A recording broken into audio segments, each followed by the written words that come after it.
आज मैं आप लोगों को बताऊँगी कुछ ऐसे साइंस, कुछ ऐसी निशानियाँ जिससे हमें पता लग सकता है कि अगला बंदा इमोशनली एग्ज़ॉस्टेड है या नहीं है, ठीक है? इसके बहुत सारे कॉमन रीज़न्स हो सकती है, काफ़ी सारे कॉमन कॉजेज़ हो सकते हैं जिसकी वजह से इंसान इमोशनली एग्ज़ॉस्टेड हो जाता है। जैसे कि रूटीन इंसान की कैसी है, उसकी जॉब लाइफ़ कैसी जा रही है, पर्सनल लाइफ़ कैसी जा रही है, प्रोफ़ेशनल लाइफ़ कैसी जा रही है, सो काफ़ी सारे कॉजेज़ हो सकते हैं इसके।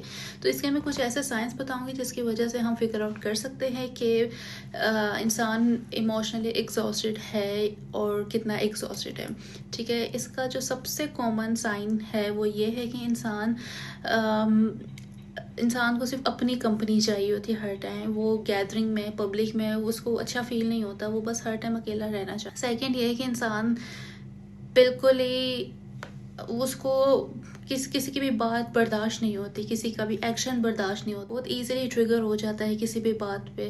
उसकी नींद में, स्लीपिंग स्केड्यूल में काफ़ी फ़र्क पड़ जाता है, या तो बहुत ज़्यादा सोता है या तो उसकी नींद बिल्कुल ही ख़त्म हो जाती है। इसका एक और साइन ये है कि हर वो बंदा जो इमोशनली एग्जॉस्टेड है, he just pretends to be happy. वो लोगों को दिखाता है कि yes I am fine, I am happy, but असल में वो होता नहीं है, वो सिर्फ प्रिटेंड करता है। तो इस तरह की जब बातें होने लग जाए, उसकी जो फिज़िकल अपीयरेंस है उसमें भी काफ़ी चेंजेस आने लग जाए। जो इंसान पहले काफ़ी neat and clean dressed up रहता था, अब वो बिल्कुल ही डिफरेंट हो जाए, ऑपोजिट साइड पे हो जाए।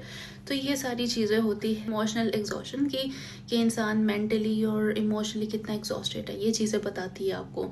तो ये कुछ बहुत कॉमन साइंस है और आजकल यंग जनरेशन में ये बहुत कॉमन है। और अगर आप ऐसा कुछ भी फील करते हैं, अगर आपको ऐसा लगता है कि आपके साथ यही सेम प्रॉब्लम है, तो you have to take the professional help. सिर्फ वेरीफाइड डॉक्टर से अपॉइंटमेंट बुक कराओ।